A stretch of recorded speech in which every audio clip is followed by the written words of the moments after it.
fear is cortisol. Fear is adrenaline, and it's going to cost you progesterone. So don't fear. Have no fear. All right. It's a real pleasure to have Kitty Martone on the show today. Welcome. Hello. Thank you. So I'm super glad we finally got you on the show, and I've been meaning to talk to you. It's been months and months since I first heard about you and started following you. And it was a member from our group in our community who told me about you. And she's like, you got to get Kitty Martone on the show. So I started looking you up, and you're called the Healthy Gut Girl. So we're going to talk about the gut, but you're also the progesterone queen. I've been listening to your podcast, and you talk a lot about progesterone. So I'm always a little torn where to start, but let's start with the progesterone first, and maybe how progesterone affects the gut. So what happens with our gut health then when we cross over into menopause? Well, first of all, thank you for calling me the progesterone queen. I think that's a first, and I like it. I like it a lot. So what happens when we cross over into menopause with progesterone and the gut? So usually what happens is that we are bringing with us our previous dysbiosis, right? Our previous gut problems throughout our entire lives. And we get the lucky booby prize to have to deal and have those things exacerbate as we get closer to perimenopause and menopause. But something that I actually learned not that long ago from Kiran Krishnan that reset my whole perspective on hormones and gut health was when he said cortisol ends its cycle in the gut. So it begins in the adrenals, the messengers, and all the things from the brain that help us to produce our emergency hormones. And that cycle, the life of cortisol ends in the gut. And it's a good thing. It's an important thing. And there's microbes in the gut that help metabolize and process that cortisol. If you do not have adequate microbes in your gut to do that, it actually degrades the gut lining, and it creates more endotoxin, and it worsens gut problems. So cortisol has a huge impact on our gut health. And so once we have, I think everybody probably knows this by now, that progesterone is a precursor to a lot of different hormones, but one of the main hormones is cortisol. And so it converts to cortisol. It helps us make cortisol. And that's a good thing also. We need that process to happen. When you are in demand of cortisol and you're having these stressful issues, and it doesn't have to be emotional stress. It doesn't have to be, even though it usually is, it doesn't have to be trauma, post-traumatic stress. It can also be infection. It can be mold, parasites, heavy metals. It can be any kind of other stressor to the body that's going to cost us progesterone. Because when we have those infections, we need that cortisol. It's our stress hormone. It's helping us to save our lives, really. It's an anti-inflammatory. It does all these amazing things, and we need it, but it costs us progesterone. So here we go into perimenopause and menopause with these high stress levels, which is costing us progesterone. This cortisol ends its cycle in the gut. We don't have these microbes. Our gut is degrading. So it just kind of exacerbates all of our existing gut problems when we head into those latter years of our lives. No fun, but it's fixable. You said progesterone turns into cortisol. That is interesting to know by how much, because we thought, well, the adrenals produce the cortisol, and I guess there's other things that produce cortisol. What's the percentage of cortisol coming from the adrenals or cortisol coming from progesterone, or are they completely different? The science behind that is that it literally is the precursor. If you look at the steroidal pathway of how hormones travel and how they're made, what their precursors are to the next hormone and the next hormone, progesterone is the precursor to cortisol. And it makes estrogen as well, and it makes testosterone as well. So it's necessary to do that. Now, the problem arises when we are in such demand of cortisol that all of our progesterone, our limited reserves, our limited amount of progesterone that most of us have to begin with, we're already depleted. is going to go to the priority hormone. It's going to go to that hormone that's the lifesaver, the hormone that's trying to keep you in those stress states, to try to manage you in those stress states. It does all kinds of things. It balances blood sugar. Together, progesterone and cortisol balance blood sugar, bring down inflammation, all these things that cortisol does. So if you're in demand, your progesterone, you can be supplementing it, you can be making your own. If you are in high stress mode, it's going to get shunted to make cortisol. Maybe it's so I understand. So when you have, let's say, the HPA axis, and then you have the brain telling the adrenals to start producing cortisol, what's happening in between is that the brain is saying, hey, progesterone, now let's help the adrenals make the cortisol. Is that how it works? It's an enzymatic process. It's an enzyme that will help convert that progesterone. I asked this question to several different experts, and it wasn't like a conscious decision that's made by the brain, by the progesterone. The hormones are not. I think that progesterone is pretty special. I think it does. There is some intelligence there, but it's really just like the demands of the body. So if you're stressed out, your body is going to send chemical messages that the body is in distress, and then it's going to create these enzymes that then take the progesterone and convert it to cortisol. So it's just a on-demand type of production. Mm-hmm. I didn't even know about. So you learn something new every day. I know. The thing with that is that I hear a lot in my estrogen dominant support group on Facebook that a lot of women come into the group who are fairly new, and they say, my problem is I can't take progesterone because I keep converting it to cortisol. So I can't take it. And I'm like, you're going to stop your body it needs it. It's in demand of it because it needs it. So you don't want to cut off the supply. What you want to do is get down to the bottom of, why am I in such demand of cortisol? What's going on in my body that it is prioritizing this emergency hormone? What kind of state am I in that needs to be investigated rather than cut off the fire hydrant? But what would happen then if they don't address the stress, or they don't address the root cause of why they're producing so much cortisol, and they just keep taking progesterone or up the progesterone and making more cortisol? What's going to happen? Yeah, that's not ideal either. That's not sustainable at all. And a lot of people kind of come after my group for mega dosing progesterone, even though they might have these anxiety problems. And I'm like, yeah, don't do that. If you're doing upwards of 200, 400 milligrams a day and up, and you aren't seeing any benefit, and you're on month 3, my goodness, it's not a sustainable plan. So, I mean, I think that you should definitely not be doing progesterone. You should definitely try to get to the source of these other issues, which brings us back to the gut, to metabolism, to the basics, the foundational basics. Why aren't I making healthy energy? Why am I having to recruit adrenaline, norepinephrine, epinephrine, cortisol for energy? Why do I need coffee just to wake up? Why am I needing this stimuli to have energy? Something is not right. And so you're taking the progesterone. The progesterone is just trying to provide you with what it is you're lacking, but it's not a magic bullet. It's not going to rectify all these other issues that you have. Having said that, some women, because progesterone is an anxiolytic, which is the action of reducing anxiety, because of that reason, a lot of women like myself had great success taking it, even though I was having adrenal issues. I was having anxiety. I was having panic attacks. The oral progesterone and the cream for me was tremendous. It really helped me through that time. So it really is just very individual. And I would love to go back to your story, your own story, because you're one of those that had to get the mega high doses of progesterone.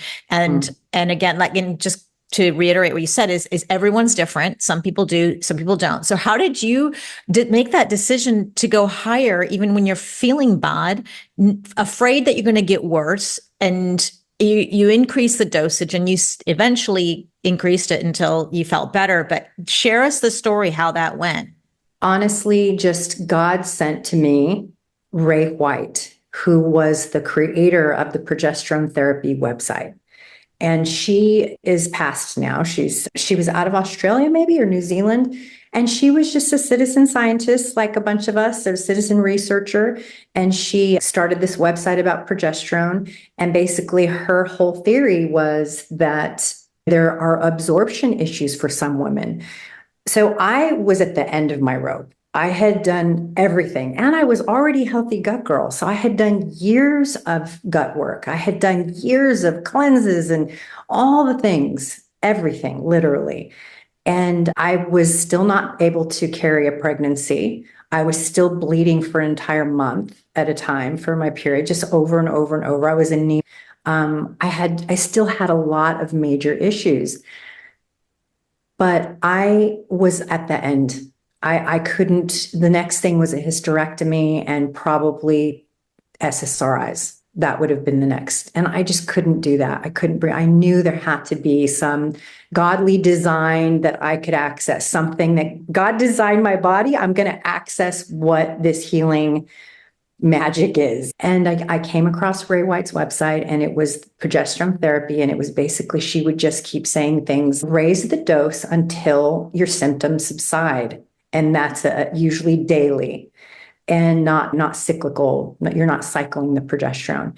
And so that's what I started to do. And my husband honestly was just as amazing, because he was saying, just as amazing as Ray White's website, because he was there with me reading this stuff. And he was saying, I would wake up with, in the first few weeks, probably the first 10 days, it was treacherous, really treacherous. I would wake up and something new would happen. I would have a like almost psychotic episode where I felt I was going to lose my mind. And he would say, you have to raise the dose. That's what it says. Like, what else are we going to do here? You have to raise the dose. So I would raise the dose. And back then there was only 3% cream. So that's a lot. You're talking about putting on cream every 20 minutes now, every 30 minutes. I just kept trusting. And then the next day, something else would come up. I had tremendous experience of having what I felt was back labor. One day I was taking a 2-mile walk with a friend and thought I was having a really bad miscarriage. I was certain of it. I had felt it before, and I was like, oh my goodness, I didn't even know this time, like no signs. And I rushed home as quick as I could. And this is TMI, so check out at this point if you don't like the too much information stuff. And I thought I was passing a very large embryo or something. And it ended up being my decidual cast. So my entire uterine lining that had become so thick from so much estrogen dominance and no progesterone and no vitamin D. And I can tell, and we can talk about that, just minimal, but major nutrient deficiency, and that I was having at this point. And I passed the whole entire decidual cast, which was, as it came out, it looked like the size of a banana. Oh my gosh. And I should have had the wherewithal to grab it or get it out of the toilet. Because I'm like, what is this? But I didn't. I was mortified and just like, it was in such relief after that. The pain was just completely gone. Went to my doctor. No, that's just not possible. Like, completely gaslit me. Just said, no, it was probably just a blood clot. I'm like, this was not a clot. Taking a photo.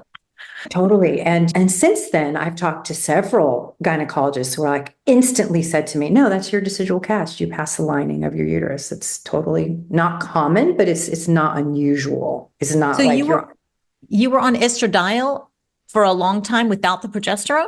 No, I just did I say estradiol? I had severe estrogen dominance. I was Okay. estrogen dominant my whole life. Okay. And probably, likely, I would bet money, I was also hypothyroid. And so there was all these things that had just, it was the perfect storm. And so when that happened, every time I would go to the gynecologist for a checkup, which was often because I always had something wrong, they would say, yeah, you have an extremely thick lining. Maybe it's just like genetic. And every time it would get thicker and thicker, and then I'd have cysts and polyps, and it was a mess. And not one single doctor, oh, you're too young to have gynecological issues. You're too young. You're fine. Let's put you on the pill. Just the same tired criminal program, just the same bad advice. Yeah. And so I had that experience. And at that point, I was up to 400 or maybe even 600 milligrams of But this is progesterone cream or topical. oral? You said oral? Cream. Yes, it was Cream. cream, yeah. The Okay. beginning. And then there was other things. Once that happened, I thought, this is good. This is good. We're headed in the right direction.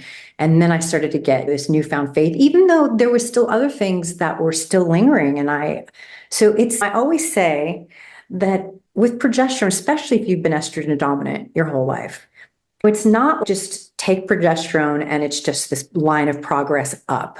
It's not. It's like a roller coaster, but the progress should be heading up. You're still going to have these days where I still would keep bleeding. I still was passing clots. I remember after one of the massive anxiety attacks, I had overcome it. And I said, this is fantastic. And I wake up in the morning and I have always had this melasma on my forehead, very faint, so dark. It was like the shape of Africa on my head.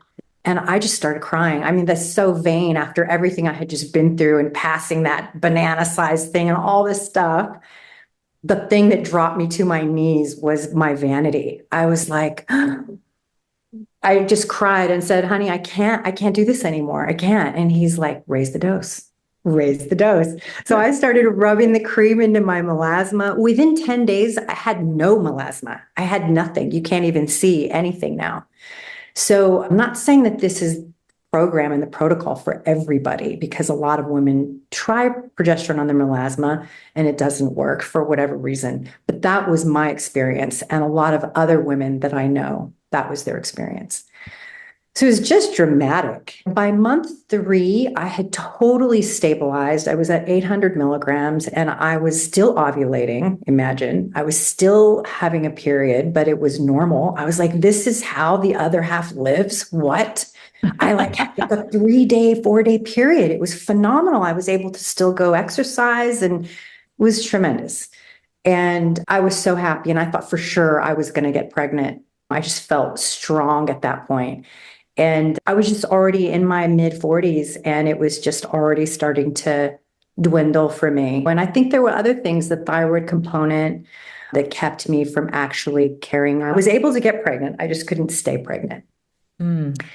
So it was bittersweet because I learned so much and have been able to help so many women, but it was like too late. It was probably like 2 years. If I would have found progesterone 2 years earlier, I think it would have just completely changed that for me.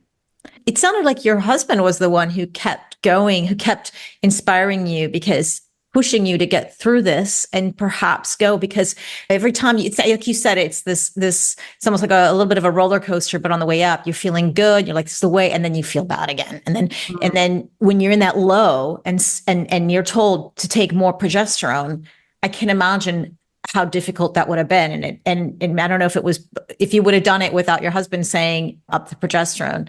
No way. I would have given up so many different times. So I really empathize with the women that come into the group and they're like, I just can't. I'm so scared it's going to get worse. And a lot of women gain weight. A lot of women have so many debilitating experiences. And so it's scary. It is.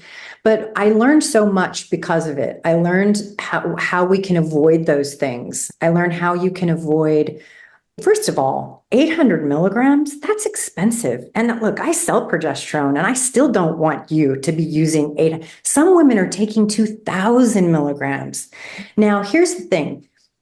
A lot of medical doctors are like, what? That's insane. Your body's not absorbing this progesterone. That's the issue. Carol Peterson talks at length about this, pharmacist Carol Peterson, who you've had on your show multiple times. She is wonderful at explaining this, which is there's no way your body's going to use that much. You're not pregnant. So what's your body going to do with that? There's something being overlooked in the absorption process of this cream for you. What is it? And the most common things are hypothyroid, dry skin, poor circulation, heavy metals, candida, things like that can interrupt or thwart the body's ability to uptake the progesterone. Progesterone is notorious for being difficult to absorb.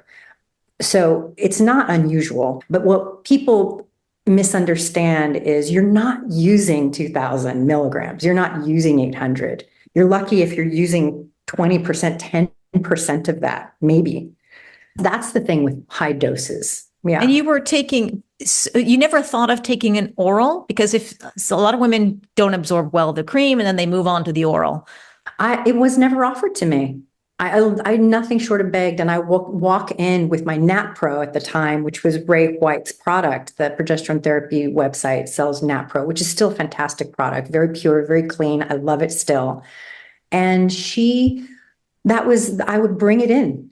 And and these are doctors in Santa Monica, California, and Beverly Hills. These are top-notch, supposedly, gynecologists who've delivered thousands of babies and seen thousands of pap smears. And they're like, you're too young. You're too young for progesterone.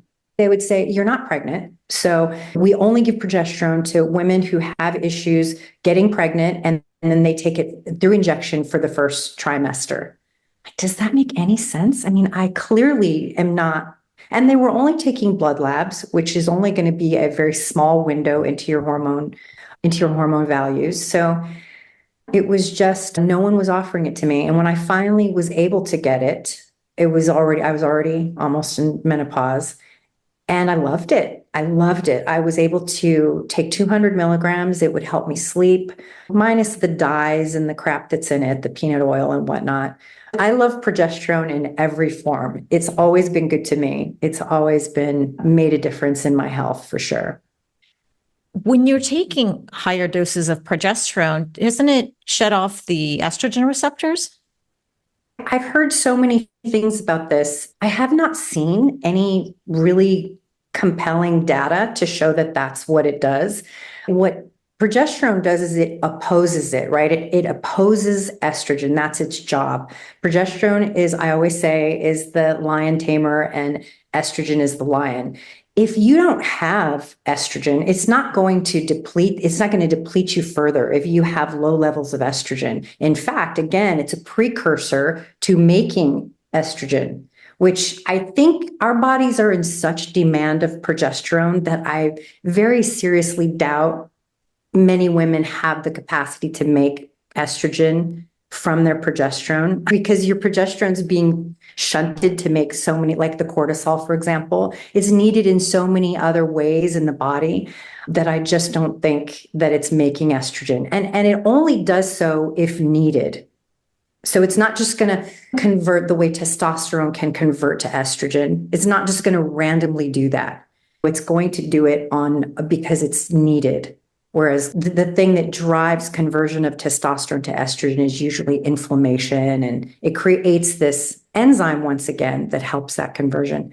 And it doesn't make any sense at all that it shuts down the receptors. I think what it does is, like I said, it tames, it regulates, it helps modulate when estrogen goes rogue. So estrogen is mitogenic, right? It helps cells to divide and grow like a fetus, like bone, like a tumor. That's what it does. And what keeps it from doing those things when it shouldn't be doing, when it's making the tumors instead of growing bone healthily or growing a fetus, is progesterone. Progesterone is there to modulate it. It's there to oppose it and say, oh, don't go that way. Don't go into tissues. Don't go into the breast tissue just yet. Or it keeps it balanced. That's why the ratio is so important. You can have really elevated levels of estrogen, like a 22-year-old woman, and really elevated levels of progesterone. And that's fine. You can have really, really low levels of both. And that's fine, as long as they're in balance, the ratio of the two. Once that progesterone goes way below the required ratio to keep balance, that's it. Now estrogen is going to do what it does. It's going to grow things. And Raina just put out a wonderful post today. Alana Slingsby, who I absolutely love, put a great post just 10 minutes before you and I got started here on Instagram, that people think, when they think progesterone and estrogen, they think hormones. They think sexual function. They think reproductive function. But all the receptors throughout the entire body, which are everywhere, even in the brain, require that balance. So everyone's estrogen loving right now. Everybody's talking, everybody's pushing the estrogen, pushing the menopause. Everyone needs to not be afraid of estrogen. The Women's Health Initiative, all this stuff, trying to make estrogen the bad guy. And all these people are pushing towards bolstering up and supporting the estrogen. Estrogen matters. And indeed it does. But oh my goodness, it does not matter. I mean, it does not. It needs its partner. It needs progesterone, or it can do dangerous things in your body. It can. So would you say that if anyone classified themselves as estrogen dominant, having too much estrogen in relation to progesterone, then those are the women that need to bump up the progesterone, at least try to increase their progesterone to try to balance it out? I think the symptoms of estrogen dominance are 5 pages long. I just did this for my website, or for the group, a fact page of and they said, okay, so everything is estrogen dominance. And it really can, even some estrogen dominant symptoms can present as low estrogen, because you can have really, really low levels of estrogen, really low. So you're getting what you think hot flashes, think menopause symptoms, joint pain. But if your progesterone is lower than that estrogen, you're going to present with what seems like estrogen dominant symptoms. And so it just, again, it's that ratio. So some women do well with progesterone, even when they have high progesterone, even when their progesterone on a blood lab, let's say, is higher than estrogen. And they're like, I'm going to try it anyway because my symptoms are acting like estrogen dominance. And they find out that it works. So something's going on that we're not seeing. Something's happening with the progesterone. And there is no toxic level discovered of estrogen, of progesterone over. So there's no such thing as progesterone dominance, the way that there is estrogen dominance. There's no such thing as progesterone overdose in regards to supplemental progesterone. Does that mean you won't have side effects? No, that's not what that means. They've just never found, in the pharmacology, they've never found a toxic level of progesterone. And then one way in regards to how we process and conjugate and metabolize our hormones that shows that progesterone is not toxic compared to estrogen is that progesterone doesn't need to be deactivated in the liver. It's broken down, but it doesn't need to be deactivated the way that estrogen does. Estrogen needs to become water soluble in phase 1. It needs to be methylated in phase 2. It needs to go through all these beta glucuronidase and all these different processes to make it not potent anymore, because the body knows how incredibly potent it is. I won't say toxic, potent. And so progesterone doesn't have that. Progesterone goes through a or B pathway and it becomes a metabolite, 2 different metabolites, but one is allopregnenolone, which they're making a drug out of that's costing $34,000 for this drug for one person to take for PND, for postnatal depression, because that's how beautiful and wonderful pregnenolone is. That's the metabolite you make when you're pregnant that keeps you from getting PND, because it's anxiolytic, it's calming, gives you that glow when you're pregnant, or it should, if you have enough of it. So estrogen doesn't do that. The smaller it gets, the more potent it gets, the more it gets conjugated at the liver. It needs to be literally wrapped up and kept inactive. And then it goes through a process in the bowel. Then it gets reactivated if you need more estrogen in the body. That's what beta glucuronidase and the estrobolome and all that wonderful talk that can be its own lecture, or it gets excreted in the bowel or the urine. If you don't have good gut health, going back to the gut health story, if you don't have good gut health, you have a leaky gut, if you have this issue of cortisol degrading the gut, you will recycle that estrogen right back into the body. And that's where we get this dangerous pathways of estrogen causing breast cancer, causing cervical cancer, causing heavy bleeding, causing swollen, tender breasts, all this stuff, that's often to do with this recycling problem. And you're not talking only about, when we say estrogen, it's not just estrogen that you're taking as a bioidentical hormone, it's your own estrogen that's being made. So this is a conversation for anyone who's, whether or not you're taking hormones, right? More so because this starts when we're really young. This process of clearing out estrogen healthily starts when you're prepubescent. You start to really have, you get the puberty, you go through puberty, and all of a sudden your body has to manage this estrogen. So yeah, it happens very early on. And one of the biggest wild cards and dark horses that nobody ever talks about, but I'm sure in the next probably 5 years, it's going to be really big, especially now that RFK Jr. and Callie Means and all these people are on the scene in a big way, is going to be the xenoestrogen, the consumption and exposure to estrogen mimickers in everything from receipt paper to cosmetics to pollution, all of it. Those things act like estrogen, and that's why they're so dangerous. A lot of people even say they think that estrogen is not toxic or not dangerous or not poisonous, and we shouldn't fear estrogen. It's the xenoestrogens that are the problem. Of course, I disagree with that. I think all of it can be a problem, and we have to be careful with that.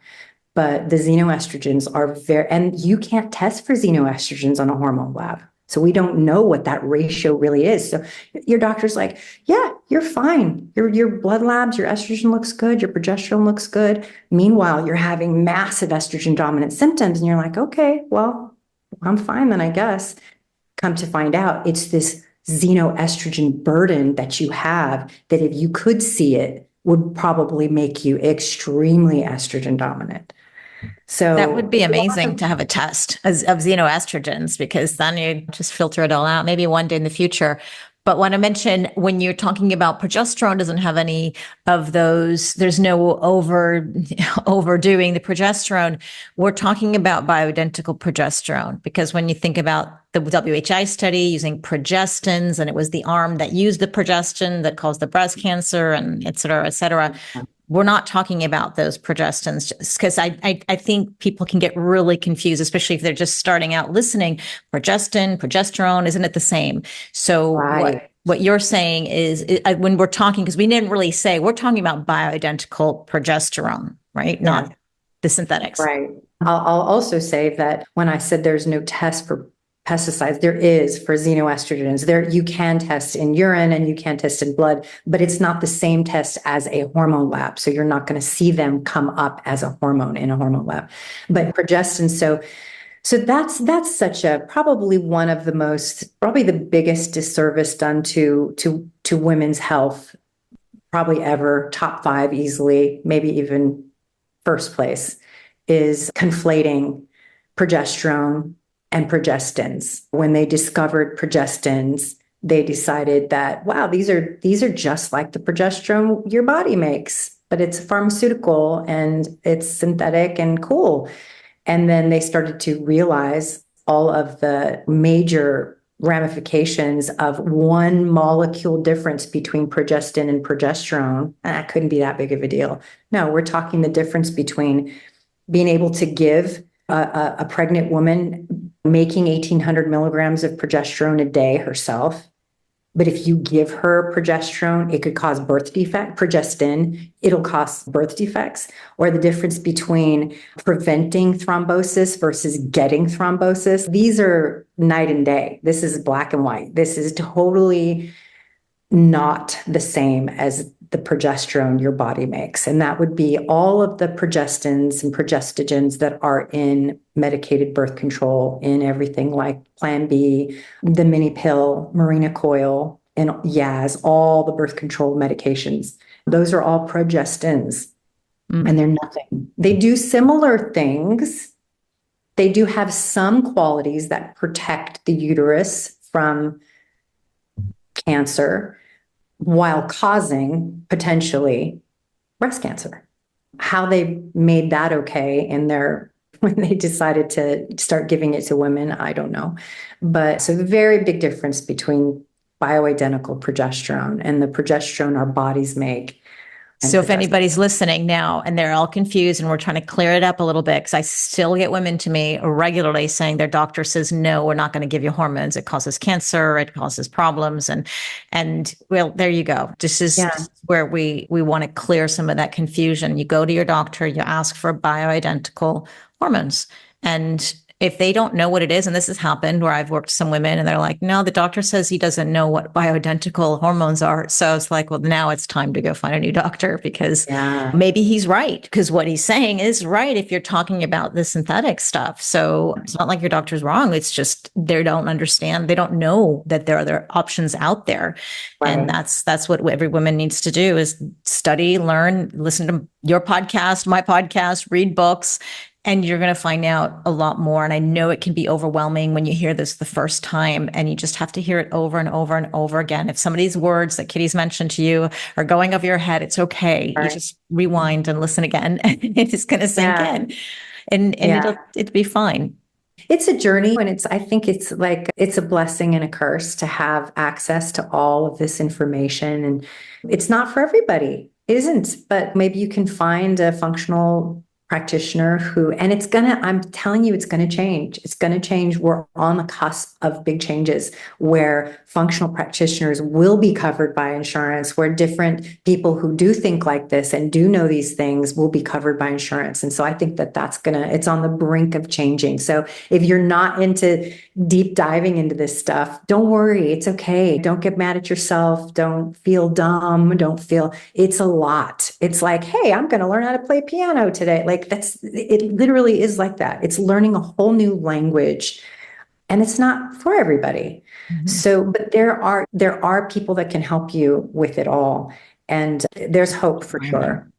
I want to go back to, because you know so much about hormones, and I want you to clear a little bit of confusion for me. So when I mentioned that maybe progesterone is shutting down the estrogen receptors, I think I might maybe want to say more, they would get saturated, if that's a thing. And because I understand different hormones, not just progesterone, estrogen, can saturate other hormones when you are overdosing them. So does it still the same thing? You're thinking it doesn't matter how much progesterone, they can't become saturated?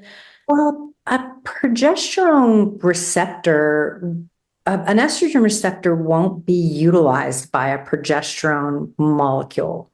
I thought it could. I don't know. I mean, I went through David Rosensweet's program, the Institute of Conversion. There was something, he was saying it can be saturated, so to be careful. And that's why he was promoting saying, okay, go low and slow to build up, because if a woman hasn't seen estrogen, progesterone for a long time and you do too much, the estrogen receptors could be saturated by the progesterone. I thought, okay. So Dr. Rosensweet and we need to get back on to a chat. We definitely disagree in a lot of areas. And I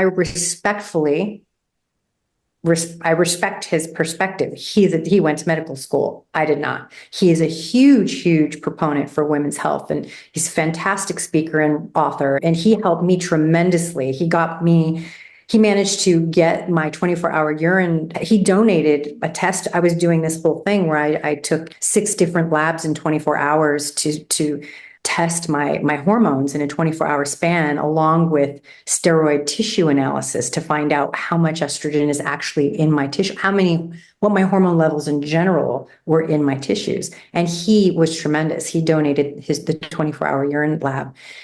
But I think, and I might be totally wrong, but I was under the impression that in order for it to fit into a estrogen receptor, progesterone has to convert. So it needs an enzymatic process to go through that pathway to get into that receptor.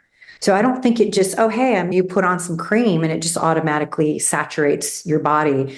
So what can happen is that you can reach a saturation point with progesterone, like using progesterone with your progesterone receptors, or you cannot have as many receptors as another person, which is another reason you might not absorb progesterone. So this is up in the air. This is still there. No one's done the studies on this. I did the steroid analysis in tissue and hair, trying to learn more for myself, but for everyone else, because Dr. Ray Peat's work, he mentions and talks about when progesterone levels decline, So when you are low in progesterone and you decide to start taking progesterone, it stimulates the estrogen receptor. Kind of think of two magnets, right? You have a magnet and it's got some magnet dust on it, and you bring in, and this is estrogen, and you bring in progesterone, and all of a sudden it stimulates it, and the magnet, the pieces start sticking to this, and they start to have activity together. And that's how I think of estrogen and progesterone. They kind of have to do this dance. And so you kind of want to reach a progesterone saturation point if you've been deficient for a very long time. So imagine if you have this car, and the car has a little tiny leak in the gas tank, and you keep putting gas, and you just barely you don't fill the tank. You just put some gas in, and you go down the street and it's leaking out. How quickly are you going to run out of gas, right? You want to fill that tank up so that you have a saturation of progesterone. So you're not always trying to stay ahead of the progesterone and then of the estrogen, and then the estrogen takes over. And then you get a little bit higher in the estrogen. It's like this teeter-totter thing. You don't want that. It's a nightmare to constantly reach a point of balance, and then here comes your luteal phase, and now you're a mess, because estrogen, you don't have enough progesterone to oppose the estrogen, and it's both supposed to be rising. They're both supposed to be rising, but your progesterone can't cut it, and now you're estrogen dominant again. Or follicular phase, your estrogen is dominating, you don't have enough. It's a nightmare. It's whiplash. So my personal experience and anecdotal experience with all my peeps in my group and myself, the majority, is you want to get to a point where your tank is full. You want that, because then the progesterone can donate to cortisol if it needs to. It can go to all these other places in the body where it's needed. It can make testosterone if it needs to. But it can always oppose the estrogen. You need to have that plentiful amount. I feel like a lot of medical doctors compartmentalize, and again, I might be wrong, they compartmentalize estrogen and progesterone. That's it. That's all it's about, is your period, your cycle, and that ratio. What about all the other things that it's supposed to do? Donate to cortisol. So I think that the saturation for progesterone is a really good idea. When you have a saturation of estrogen, well, the progesterone is there to help you clear that out. And then good gut health helps you clear that out. Optimum metabolism, healthy, balanced thyroid. You're going to process out those hormones that you don't need. You're going to poop them out. You're going to pee them out. So I think it's like, let's leave it at that.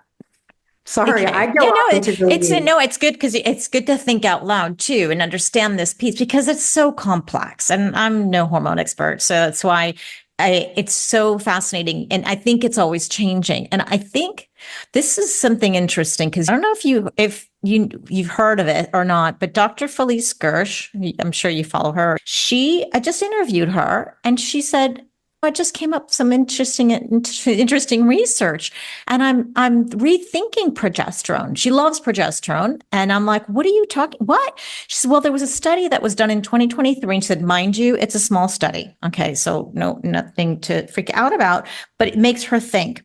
And what they did was a test where they looked at women. They drained no hormones. They didn't just take a menopausal woman. They artificially made somebody menopausal. Then they looked at their arteries, and because they were deficient in all hormones, their arteries were really closed, and so not much blood flow, and that's it. Then they gave them the estradiol, and then the blood vessels opened. Hooray!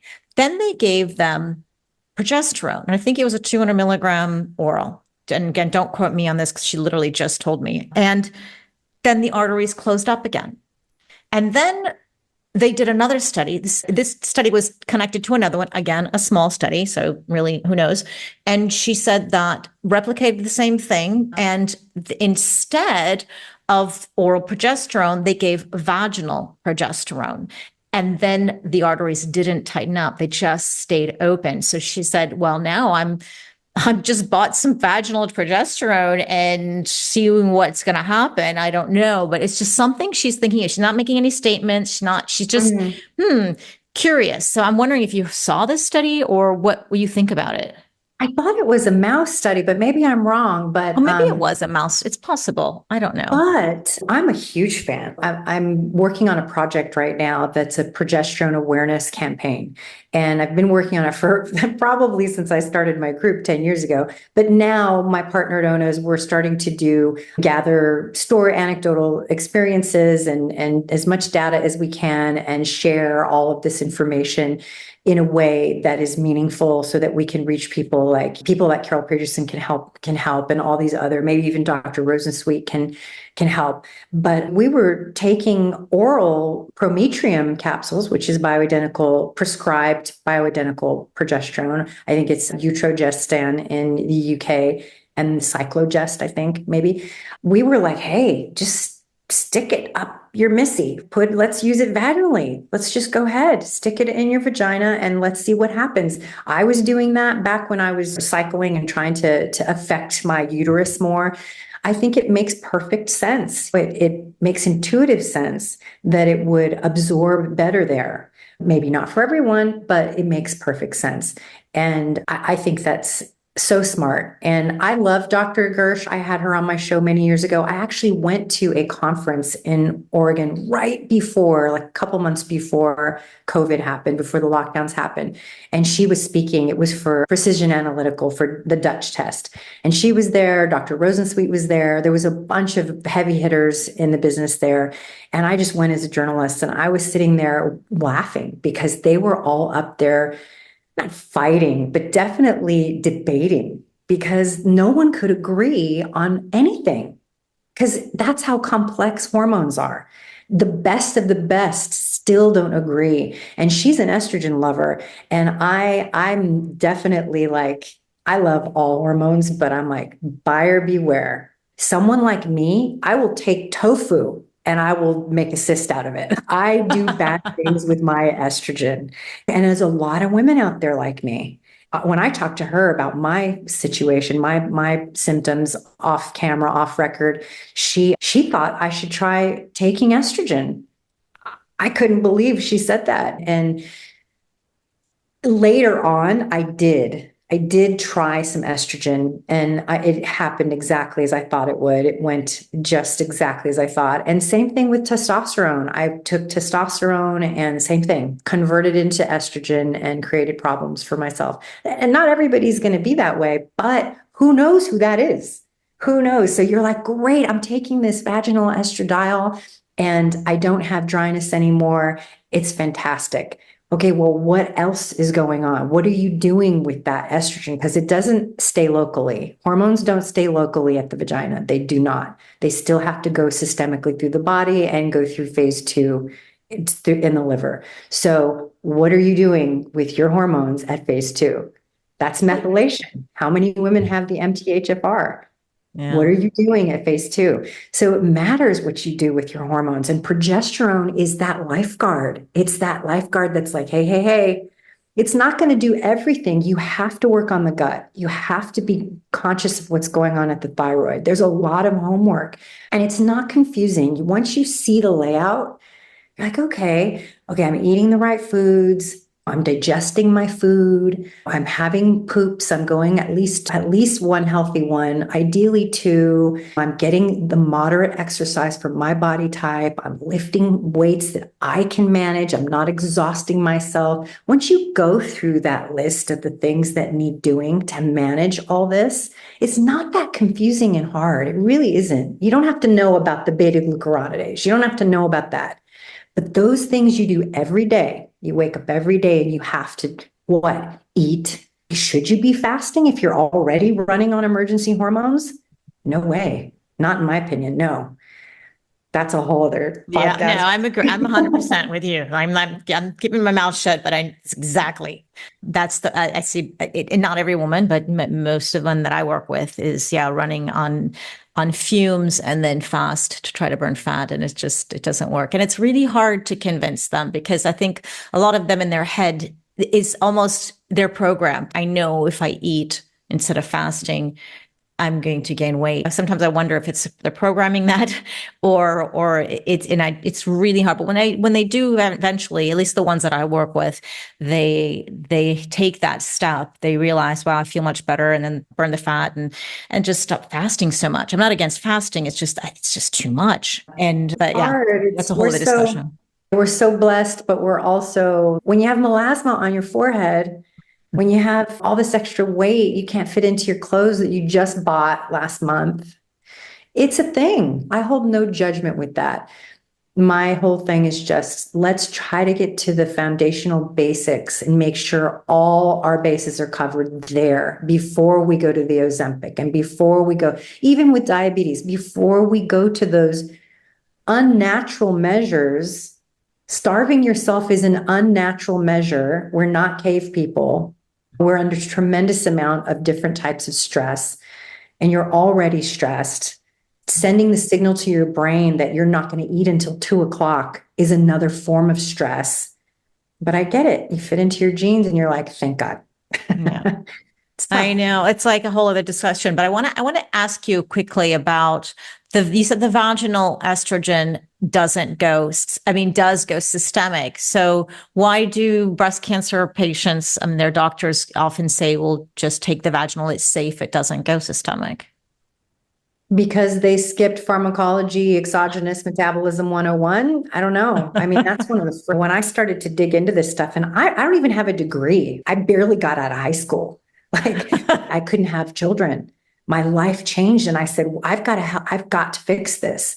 And then I dug deep, because you don't need a degree and a prescription pad to learn. And so I dug in and I started, and then I had my own experiences, and then I started the community. And one of the first things I learned was exogenous metabolism, like what happens when you put cortisone cream on your body, what happens when you put on lipstick, how much of that gets absorbed. It's 23 seconds that cosmetics go into your bloodstream. So you think you're going to put cream on your vagina, on your mucosal membranes, and it's not going to get into your bloodstream? What the heck? That's insane. Yeah, Now, I know it does make sense what you're saying. And absolutely. And you would think, and as I understand, at least what Dr. Rosensweet taught us was like, yeah, if it's not working on your arms, then you put it in the vagina because it'll probably absorb much faster there. And then you think, well, okay, well then, so what you're saying does make sense. And again, this is why this whole world is so confusing, because you may hear a doctor saying it's safe for you to take that. And I guess they should rethink if you want it systemically. If you don't want it systemically, well, there you go. I guess you would find out if you test. But the thing is, actually, I wanted to ask you, because when Carol Peterson, every time I interview her, she's really not into the Dutch test, really says it doesn't matter what's going on in your blood, what's in the tissue.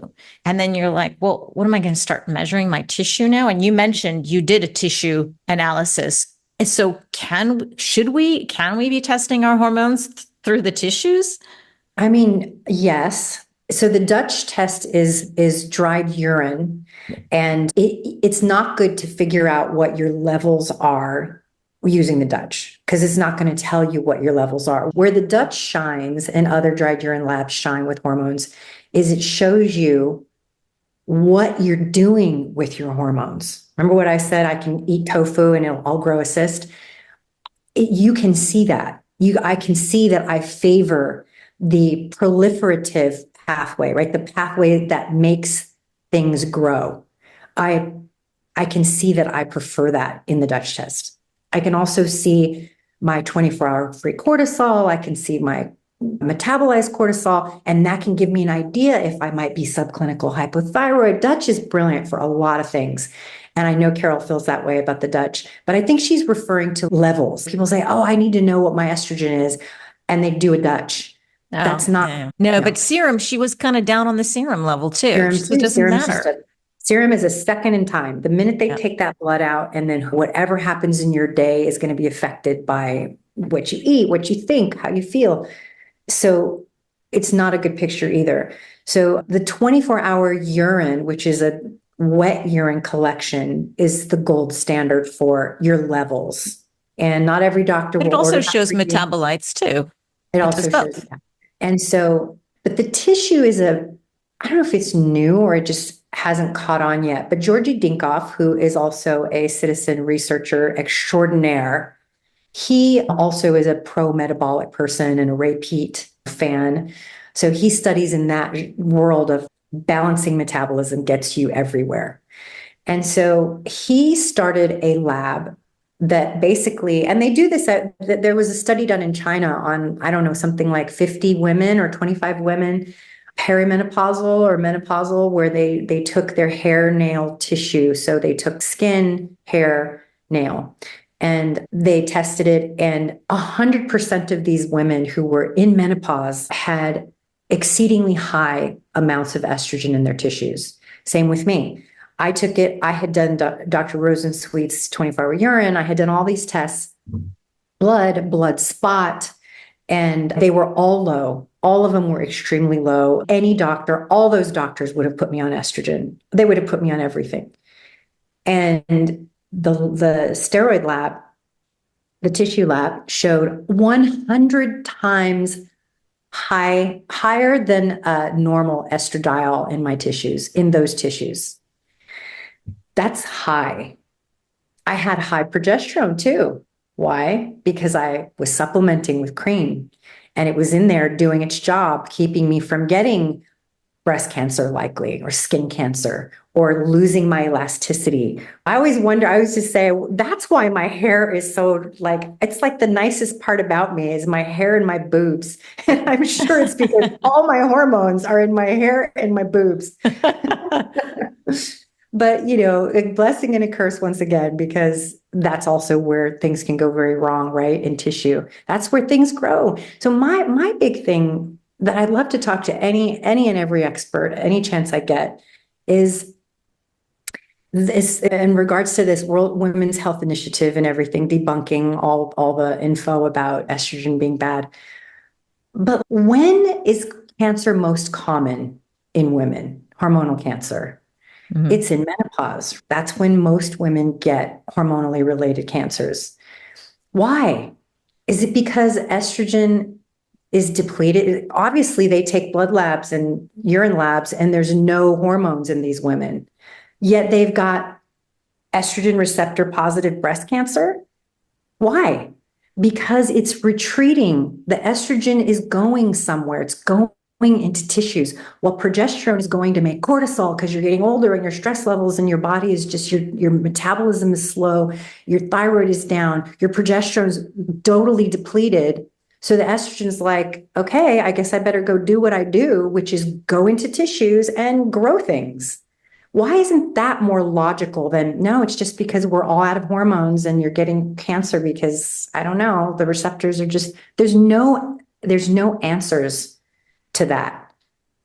So, but we don't know if those women who have breast cancer and very low estrogen have high estrogen levels in their tissues.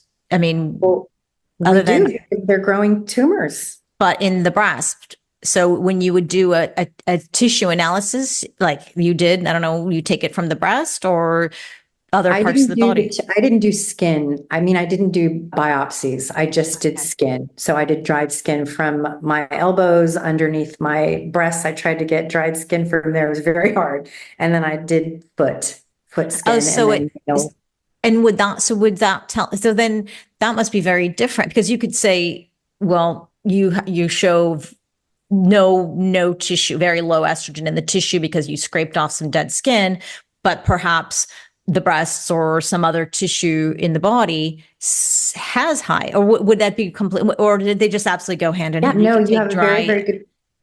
Sorry, you have a very good point. Carol Peterson, when I had her on my show regarding this, my test that I had taken, it was funny because Georgi Dinkoff was like, this is amazing. Look at your labs. We've got all these labs to compare. You had no hormones, but your tissue was 100 times higher in every regard, cortisol, everything. I even had testosterone in my tissues, which was shocking.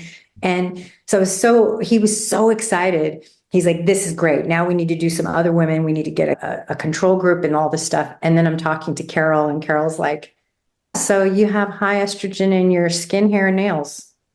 We don't know what that means for your breasts. We don't know what that means for your cervix. We don't know what that means for your liver, for your brain, for your eyes. But I have to say, and I know this is worth nothing, nothing. Intuitively, I think if we were to take 1,000 women in menopause, I just have a feeling they would have very high levels of estrogen in a lot of areas. Now, Dr. Mosconi, the Italian, she is doing these brain neuroscans that are showing that menopausal women are having lack of the estrogen receptors are firing because there's nothing in them. So that's very interesting. I every time she posts, I always ask, like, do we know what's going on with progesterone at this time? Like in the brain also. So like, how can you study estrogen and not study progesterone is my question. But it's so complex, but I'm convinced that we have estrogen hiding in tissues. And what fixes it, so let me conclude with my tests. What ended up happening is right around that same time, I started doing Kitty Bloomfield's program. And I started lifting weights 3 times a week. I started walking more every day, like 10,000 steps and more. I started to eat. So I would wake up and actually eat protein and fat and carbs. I would eat all day. I would eat 1,500 to 2,000 calories a day. Mm-hmm. And I did a whole nother round of tests, not all of them, but a whole bunch of more tests. And I have hormones. Now, mind you, I stopped taking hormones, even progesterone. And I have hormones. You tested how? Which test did you do? So I did the urine, I did the Dutch, and I did blood and blood spot. Oh, so you did all of them, and you found out that your hormonal levels were actually high enough not postmenopausal, but I guess premenopausal levels. Menopause. So right in the middle of menopause is when I did it. I had already not had a cycle for over a year. But you had high enough levels as if you were premenopausal. No, they were normal levels. So we're not meant to have high levels in menopause, but we are meant to have hormones. So it just wasn't zero. And they are meant to be in balance.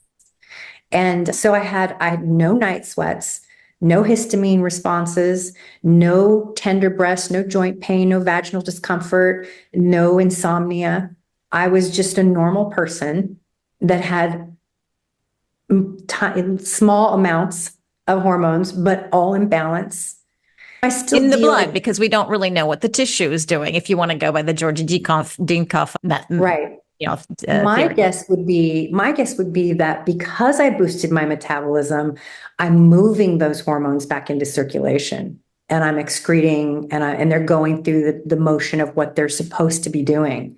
They're traveling through my body because I'm moving them. And that's the whole idea, is boosting your metabolism is going to help. It's going to take stagnation away. When you start making energy by the normal means, not by adrenaline and cortisol, but you're making energy, ATP, from your fuel, from the foods you acquire, from exercise, from fresh air, from sunlight, from grounding, from all those things, sleep, you're going to move that stagnation out, and things are going to come into balance.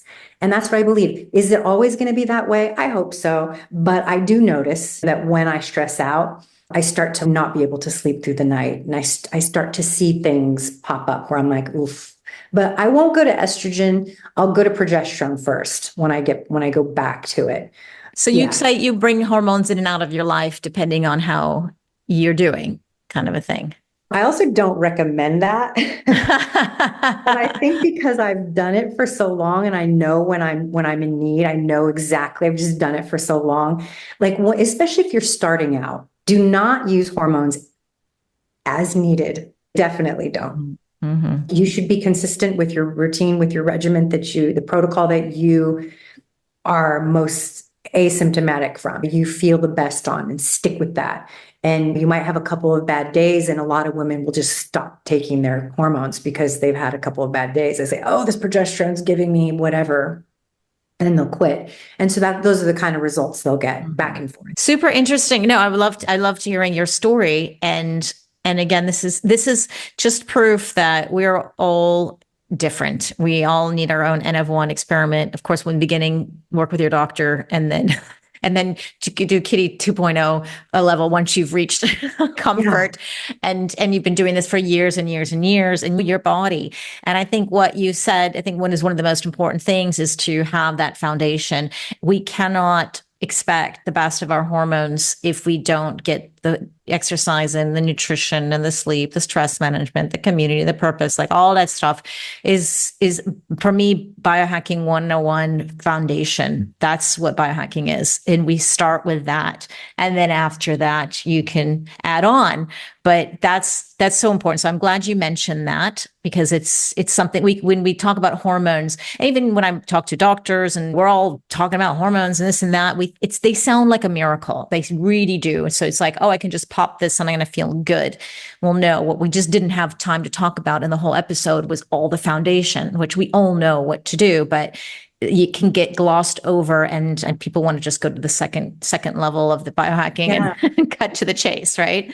You can't do that. You definitely gut health, thyroid, all those basics, how much you're eating. It's no fun counting your macros, but it's a good idea to, if you've never done it, to just so you get an idea of how much you are or aren't eating. You can't make hormones if you don't have cholesterol, if you don't have healthy, nutrient-dense foods, if you don't have vitamins A, B, C, D, E, K. You can't make hormones if you're stressed. You won't. You'll make cortisol, and at your detriment. You'll make cortisol factories too, right? The estrogen and cortisol factories that we make from our fat tissue. So you stress out enough, your body will create auxiliary sources for your emergency hormones, and it'll make it from your fat tissue, and it'll just be a cortisol and estrogen making machine. So you have to do the basics. It's the long game, I say. It's the long game. You have to play the long game and do the homework. I totally agree. So I'm going to have to wrap up. I have didn't even go to my list of questions because we just took this on. I will have to have you on again and finish and talk more about the gut and insulin. But let's give some, because we talked so much about progesterone, let's end this with a sort of a rapid fire 2 do's and 2 don'ts of progesterone. Okay. Well, I said one of them already, which is if you do start, be consistent. The 3 months is the magic mark. 3 months seems to be when most people achieve balance, is when they're like, oh, I got it. So don't give up at first. Don't give it. So the don't is, don't be wishy-washy. When you decide to do it, do it. Another do would be do seek out what those foundational basics are. Do work on other things. It's not a magic bullet. It's not going to fix your ongoing anxiety disorder. It's not going to do that. And then don't, they're kind of the same, aren't they? Don't think that progesterone is the magic bullet, right? Don't panic. Fear is cortisol. Fear is adrenaline, and it's going to cost you progesterone. So don't fear. Have no fear. Yeah, those are good practical tips. So, all right, we're going to let you go. And I am going to have everyone find you on your website. You have the healthygutgirl.com. That's also your Instagram. And I'll have links to your Facebook and your Facebook group, the Estrogen Dominance Support Group. And let us know, is there anything else you'd want to share in terms of, because we just so much we didn't talk about, but one last chance for you to share something, maybe a program or things that you're selling progesterone and all that. The Estrogen Dominance Support Group, I've just redone our entire guide system. So there's guides in our Facebook, and there's still ongoing. There's 11 guides that walk you through those foundational basics, and then walk you through bioidentical progesterone and supplementation. And then Ona's Natural, such a great way to start. Lots of different options for strengths and lots of guidance. And so that would be it. And Healthy Gut Girl _ is my Instagram. Not Healthy Gut Girl, because that's an imposter. Oh, great. We didn't get a chance to talk about Ona's, but Ona's was the reason that brand of progesterone was the reason why we're connected. Is because somebody in my membership program was raving about you and Ona's. She said, when I tried all the other progesterone creams, nothing worked. Oral didn't work, but something in the formulation about Ona's and is very, very special. And that worked. So if anybody's looking to try progesterone, and especially if you've tried other things, go to us.onasnatural.com. And you're also selling in outside of the US as well, right? Yep. So there's different sites. You'll see that on the website. You can click on like Germany or whatever. Perfect. Okay. Thank you so much, Kitty. And we'll definitely have to continue the conversation next time. Thank you.